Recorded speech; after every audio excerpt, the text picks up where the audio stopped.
Hi everyone, Miss Jess from the Monroe Street Art Center, and I have another project for your acorn kit today. Inside of your kit, you are going to find a few of these little wooden acorns that have been carved out. When I look at these acorns, I see tiny little heads with hats on. I don't know if you guys see that too. So I'm gonna show you a way to actually turn these into little buddies or little friends. I actually already made a few, and the faces that I drew on mine are just like little anime faces. They're all different, okay? You guys can get creative with this project. That guy's winking, this guy's like confused or sick maybe, I don't know, okay? For this project, I'm gonna be using tempera paint today. So I've got a variety of colors here. You can use tempera paint, acrylic paint, finger paint. If you don't wanna use paint, you can use Crayola markers or Sharpies. A lot of things will work on a wooden surface, okay? So it's kind of up to you.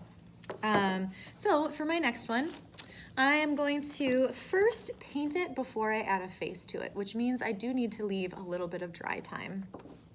So I've also got a paintbrush with a water container, and I'm gonna start here, dry my brush off. I don't need any extra water with these paints. And I'm gonna make this one green. So go ahead, dip it in your paint. These will dry the fastest if you spread your paint nice and thin. So anywhere that you have kind of a big glob of paint, try and spread it out, right? These are also a little awkward to hold just because they're so small. So our fingers might get kind of messy when we do this project, but that's okay. Just make sure you have a table space that can get messy if you need to, okay? So I decided to make this guy have a little green face, painted the bottom of it. My personal preference is to just give them all little black hats, little black caps on their head. So before I select my black paint, I'm gonna rinse off my paintbrush really good, dry it off, make sure no paint is hiding in my bristles. Okay, and I actually have black paint in here. So now, and this is where my fingers might get messy, I'm gonna hold the bottom part so that I can paint the top hat. And go nice and slow, right? These are small. I'm using also a really small paintbrush. This is something that will help.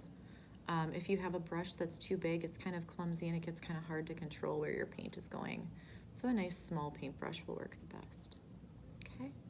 Now, obviously, I need to let this dry before I add a hat, but I already made one that is dry. So I'm gonna go ahead and show you how I add a face on this guy. You can use, like I said before, markers. If you have a Sharpie, you can use a Sharpie.